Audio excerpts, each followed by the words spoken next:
চাঞ্চল্যকর একটি খবর দিকে নজর রাখতে হচ্ছে শহর কলকাতা। গড়িয়া কলেজ পড়ুয়ার বাড়িতে সেখানে বিপুল পরিমাণে অস্ত্র উদ্ধার। গড়িয়ায় তার বাড়ি এবং সেখান থেকে উদ্ধার আশুতোষ কলেজের ছাত্র, তার বাড়ি থেকে বিপুল পরিমাণে অস্ত্র উদ্ধার করল পুলিশ। সরাসরি বিস্তারিত জানার চেষ্টা করব, রয়েছে আমাদের সঙ্গে অর্পণ। অর্পণ, কোথা থেকে এলো এই বিপুল পরিমাণ অস্ত্র? কার্যত অস্ত্র ভান্ডার বলা যায়। একদমই তাই, অস্ত্র ভান্ডার। সেখান থেকে এখনো পর্যন্ত 3টি আগ্নেয়াস্ত্র এবং 30টি লাইভ অ্যামুনিশন অর্থাৎ কার্তুজ উদ্ধার হয়েছে। এছাড়াও 5 কেজি বোমার মশলা এবং বোমা বানানোর যে সরঞ্জাম, সেই সরঞ্জাম উদ্ধার হয়েছে। এবং হিরণ্ময় নস্কর, যে কলেজ পড়ুয়ার কথা আমরা বলছি, সেই কলেজ পড়ুয়া 3য় বর্ষের ছাত্র আশুতোষ কলেজের, এবং তিনি তার বাড়ির থেকেই এই বিপুল পরিমাণে অস্ত্র এবং বোমা বানানোর যে সরঞ্জাম উদ্ধার হয়েছে। এর সঙ্গে আরও একজনকে গ্রেপ্তার করেছে পুলিশ, বিজয় নামে। তবে বিজয়কে গ্রেপ্তার করেছে, তার বিরুদ্ধে খুনের মামলা রয়েছে।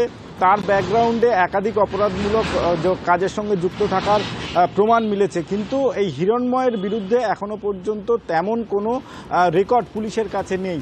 কেন এত বিপুল পরিমাণে অস্ত্র সে মজুত করেছিল, পাশাপাশি বোমার মশলা বা কেন তার বাড়িতে সে মজুত করেছিল, সে বিষয়ে তদন্ত শুরু করেছে পুলিশ। আজই ধৃত দুজনকে বারুইপুর মহকুমা আদালতে পেশ করা হবে এবং নিজেদের হেফাজতে চেয়ে আবেদন জানাচ্ছে পুলিশ। এই নিজেদের হেফাজতে নিয়ে এই বিপুল পরিমাণে অস্ত্র সে কোথা থেকে মজুত করলো বাড়িতে, এবং বোমার মশলা সে তো বাড়িতে রেখেছিল, তাহলে বোমা বানানোর কাজ কি সে জানে, সে বিষয়ে ওই বাড়িতে আর কারা কারা থাকতেন? পরিবারের অন্যান্য সদস্যরা তারা কি থাকতেন ওই বাড়িতে? একদমই, পরিবারের অন্যান্য সদস্য এবং আশেপাশে প্রচুর বাড়ি রয়েছে। এবং এলাকা সূত্রে এবং পুলিশ সূত্রে যা জানা যাচ্ছে, এই হিরণ্ময়ের বিরুদ্ধে কিন্তু অন্য বিগত দিনে কোনো ট্র্যাক রেকর্ডে তেমন তার অপরাধমূলক কাজের সঙ্গে তার যোগ রয়েছে এমনটা কিন্তু পাওয়া যাচ্ছে না। কিন্তু সে এই কলেজ পড়তে পড়তে কিভাবে এত বিপুল পরিমাণ অস্ত্র সে কেন মজুত করেছিল, তার জন্য তাকে নিজেদের হেফাজতে নিয়ে পুলিশ তাকে জিজ্ঞাসাবাদ করবে, এবং জিজ্ঞাসাবাদ করার পর এই নির্বাচনের আগে কেন এত বোমার মশলা এবং কেন এত পরিমাণ কার্তুজ এবং আগ্নেয়াস্ত্র সে মজুত করেছিল, সে বিষয়ে তদন্ত করবে পুলিশ। বেশ। বিজয় হালদার বলে একজনকে ধরা হয় এবং ওকে জিজ্ঞাসাবাদ করা হয়।